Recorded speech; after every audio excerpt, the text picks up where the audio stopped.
G20 summit में भारत ने ऐसा एक काम कर दिखाया है जिस पर अमेरिका, रूस, चीन, जर्मनी और फ्रांस जैसे बड़े बड़े ताकतवर देश हैरान हो गए हैं।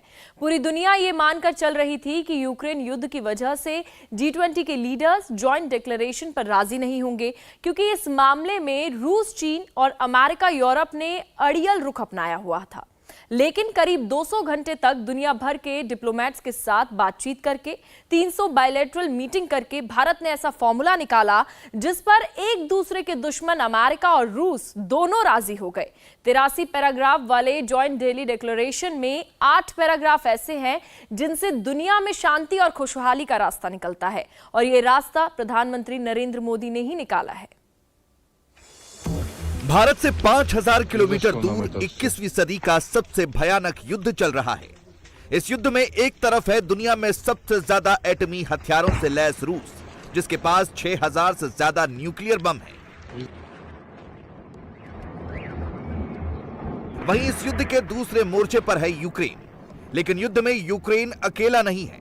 रूस से मुकाबला करने में यूक्रेन के साथ America, Britain, France, Germany, Japan, Australia, Canada, Italy, Spain, Poland, Romania, Lithuania, Latvia, Estonia, south Korea और बहुत से दूसरे देश। भले ही मोर्चे पर यूक्रेन के सैनिक लड़ रहे हैं, लेकिन ये सारे देश हथियारों और पैसे से यूक्रेन की मदद कर रहे हैं। यूक्रेन में चल रहे भयानक युद्ध ने दुनिया की अर्थव्यवस्था को, वर्ल्ड इकोनॉमी को पटरी से उतार दिया है। अमेरिका और यूरोप महंगाई की भयंकर मार झेल रहे हैं। विकास की रफ्तार सुस्त पड़ गई है। अफ्रीका, एशिया और लैटिन अमेरिका के गरीब देशों के सामने फूड क्राइसिस पैदा हो गई है। रूस यूक्रेन युद्ध से ब्रिटेन और जर्मनी जैसे देश भी पस्त पड़ गए हैं। अमेरिका और यूरोप में महंगाई आसमान पर है। बेरोजगारी आउट ऑफ कंट्रोल है।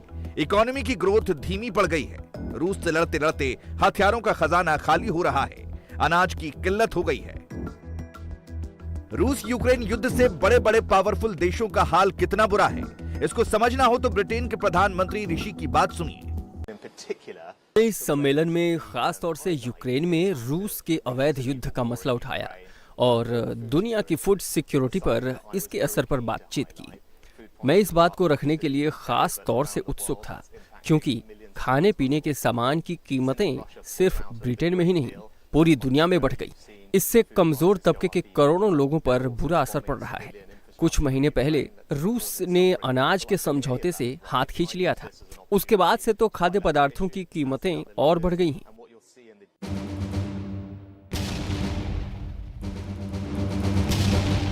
अब आपको बताते हैं कि यूक्रेन युद्ध को लेकर अमेरिका से लेकर रूस तक, चीन से लेकर फ्रांस तक सारे देश भारत की बात पर क्यों राजी हुए। दुनिया की 80% जीडीपी, 75% ट्रेड और 60% आबादी वाले देशों ने भारत का लोहा क्यों माना, उसकी वजह भी जान लीजिए। अमेरिका इसलिए राजी हुआ क्योंकि युद्ध में यूक्रेन की मदद करते करते उसके हथियार खत्म हो रहे हैं। महंगाई और आर्थिक सुस्ती परेशान कर रही है। जर्मनी इसलिए सहमत हुआ क्योंकि उसको रूस से सस्ता तेल और गैस नहीं मिल रहा है। अर्थव्यवस्था धीमी पड़ गई है, ग्रोथ रुक गई है। फ्रांस ने भारत की बात इसलिए मानी क्योंकि वो चाहता है कि यूरोप युद्ध से उबरे और तरक्की की रफ्तार फिर से पकड़े।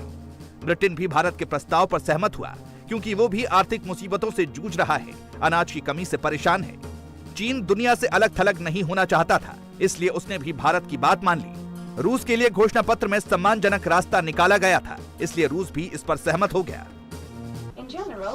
कुल मिलाकर इस घोषणा पत्र में 83 पैराग्राफ्स हैं और हम इनमें से ज्यादातर बातों पर सहमत हैं। हमें खुशी है कि ये शिखर सम्मेलन सफल रहा है और आगे चलकर हम इसकी बुनियाद पर दुनिया की समस्याओं का समाधान तलाशने की कोशिश करेंगे। ये सिलसिला ब्राजील और दक्षिण अफ्रीका की लीडरशिप में भी जारी रहेगा। अब ये पश्चिमी देशों को सोचना है कि वो सबके साथ मिलजुल कर दुनिया की भलाई के लिए काम करना चाहते हैं या फिर अपना दबदबा कायम रखने में ही जुटे रहेंगे। सबसे इंटरेस्टिंग बात यह है कि G20 समिट से दूर रहते हुए भी दिल्ली से जारी हुआ डिक्लेरेशन रूस के राष्ट्रपति पुतिन के लिए काफी फेवरेबल रहा। अब अगर वो अपने देश का और दुनिया का भला चाहते हैं तो पुतिन को बातचीत के टेबल पर आकर यह युद्ध खत्म करने की पहल करनी चाहिए, जिससे दुनिया फिर से तरक्की की राह पर तेजी से आगे बढ़े। हालांकि यूक्रेन को दिल्ली डिक्लेरेशन से तसल्ली नहीं है। यूक्रेन के राष्ट्रपति ज़ेलेंस्की चाहते हैं कि पश्चिमी देश रूस पर और प्रतिबंध लगाएं, उसे तबाह कर दें।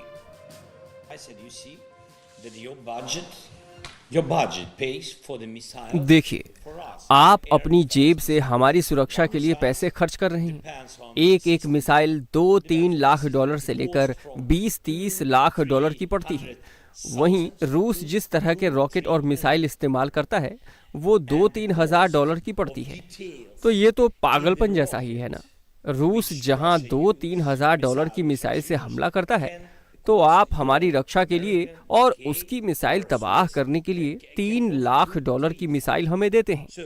ये पैसा आपकी जेब से जा रहा है, आपको कुछ और सोचना होगा। Crazy business. So you got 2,000-3,000 from one missile. वैसे G20 डिक्लेरेशन के लिए सभी देशों को राजी करना इतना आसान काम नहीं था। इसके लिए प्रधानमंत्री मोदी की टीम को बहुत मेहनत करनी पड़ी। भारत के शेरपा अमिताभ कांत के नेतृत्व में भारतीय डिप्लोमेट्स ने करीब 200 घंटे तक दूसरे देशों के अधिकारियों से बात की। भारतीय टीम ने डिक्लेरेशन पर आम सहमति बनाने के लिए 300 बायलैटरल मीटिंग की। 15 बार डिक्लेरेशन का ड्राफ्ट तैयार हुआ। हालांकि हर बार किसी न किसी देश को ऐतराज हो जाता था, लेकिन आखिर में सम्मेलन के पहले दिन भारत सभी देशों को राजी करने में कामयाब हो गया। घोषणा पत्र में यूक्रेन से जुड़े 8 पैराग्राफ्स हैं।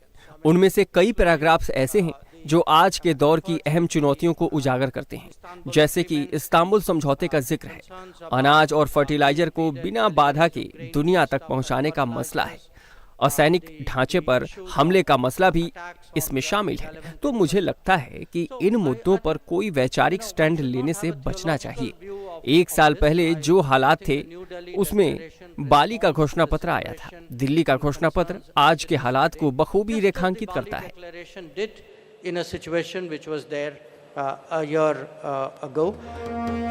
अब भारत ने यूक्रेन युद्ध खत्म करने, दुनिया को दोबारा डेवलपमेंट पर फोकस करने का फॉर्मूला बता दिया है।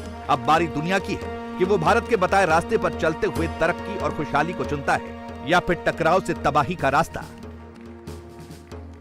इंडिया टीवी हर वक्त हर जगह डाउनलोड करने के लिए सर्च करें India TV news Google play store या ऐप स्टोर पर।